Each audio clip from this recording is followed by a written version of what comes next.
We hope you enjoy listening to this podcast of St. Louis on the Air, brought to you by University College at Washington University. With undergraduate and graduate programs, part-time, evening, and online. University College at Washington University, offering world-class education within reach. Welcome to St. Louis on the Air. I'm Don Marsh. The visit to St. Louis yesterday by Vice President Mike Pence was not lengthy, but he covered a lot of ground in 2 states during his hours here.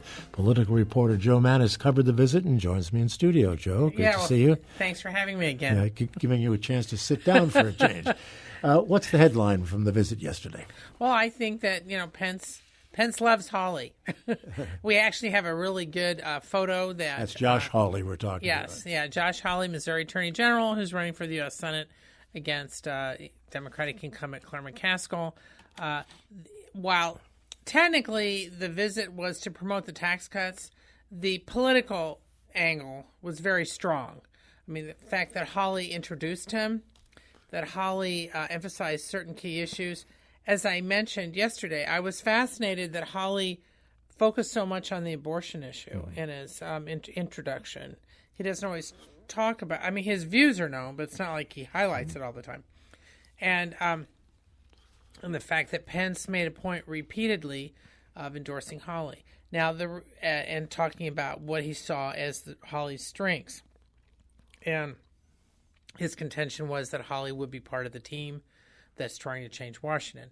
Now, what's intriguing about this is that this event was hosted by a group called America First Policies. This group is a 501c4. They do not have to identify their donors. They do not have to identify how they spend their money. They also hosted the event a little over a week ago in Kansas City. Many of the people running the group are people who had been either in the Trump administration or on the Trump campaign. Now, there's nothing wrong with this. I want to emphasize. There's nothing illegal about it. This may sound similar to something that our former governor did. And basically, this is a group that is set up to promote the Trump administration policies so they're not limited. If he's at an event by this group, Pence is not restricted on just trying to keep it general as far as tax cuts. He can get more political. And I think that that's one of the reasons that they're having this group sponsor many of these events, because it gives Pence or Trump or whoever more freedom in what they're talking about. They don't have to limit it to stuff that is just policy because they're representing the government. If it was an official visit. Yeah. So I thought that was interesting that they're doing this now. It's from a policy perspective, it probably makes sense, but it is intriguing because it does highlight the use of these nonprofit groups from the top down and what a major role they are having in Missouri and other states this year in the elections. And for the most part, we don't know who's funding them. You've covered these kinds of things for a long, long time. For a couple of years. For a couple of years now, right. Do you have the sense that bringing in the heavy hitters like this helps the candidate very much? Well, in the short term, part of it is to rev up the base. In Hawley's case, this is just the second office he's run for. He's only been in office less than 2 years. While he was a major vote getter in 2016, he actually got more votes than anybody else in the state, including Trump in 2016. He's very close with the social conservatives who see him as a hero, and I've mentioned before because of his views on abortion and related issues, the fact that he had been a clerk for John Roberts, the fact that he'd be one of the lawyers in the Hobby Lobby case that basically allows employers to say, I don't want to cover contraception in my insurance, and they succeeded before the Supreme Court. So he has a strong fan base, but they're trying to expand that, and they want to get people energized. So, and some of the people who I talked to yesterday, who I know at this event, were very upfront about that. Said this is partly to energize the base, say, hey, we're all together. They believe that after the August primary, things will really whip up fast. Now, I do want to say, it was several hundred there, but the room was not filled to capacity. Now, it could have been because of the weather. It could have been because difficulty getting through security. It could have been because of a lot of things. So, and I've seen that happen occasionally on the Democratic side too. But at this point, you're paying attention to stuff like that.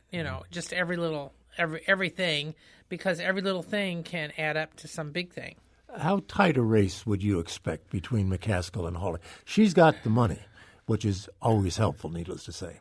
Yeah, but there's so much outside money. I mean, right now, there are 2 outside groups that are running ads attacking her on behalf of Hawley. One of them is Club for Growth, and one of them is Americans for Prosperity. Between the 2 of them, they are spending over $3 million just in, like, this week, next week. I mean, just in a short period.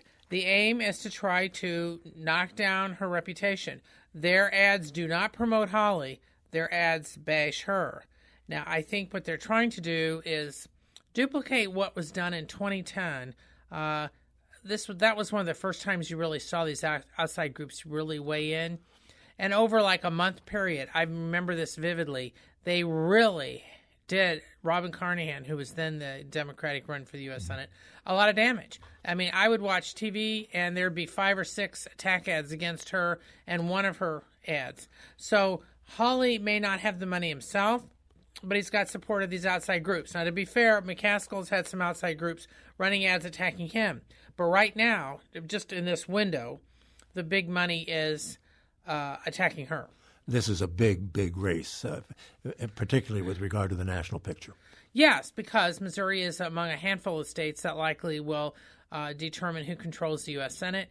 And that's a big deal, especially now we've got the second Supreme Court nominee. Now, there are some who say the Democrats are trying to postpone all this until after the election. Now, and they're claiming, well, what Mitch McConnell did 2 years ago and with Obama's last nominee who didn't get anywhere. I mean, that whole fight is kind of playing in this. But yeah, I mean, Missouri, we're not a key state in everything, but we're a key state in this. It's going to keep you busy for the next several Yes. weeks, no question about that. Jo Mannies, thanks so much for being with us and bringing us up to speed on the Pence visit. Thank you. Well, thank you.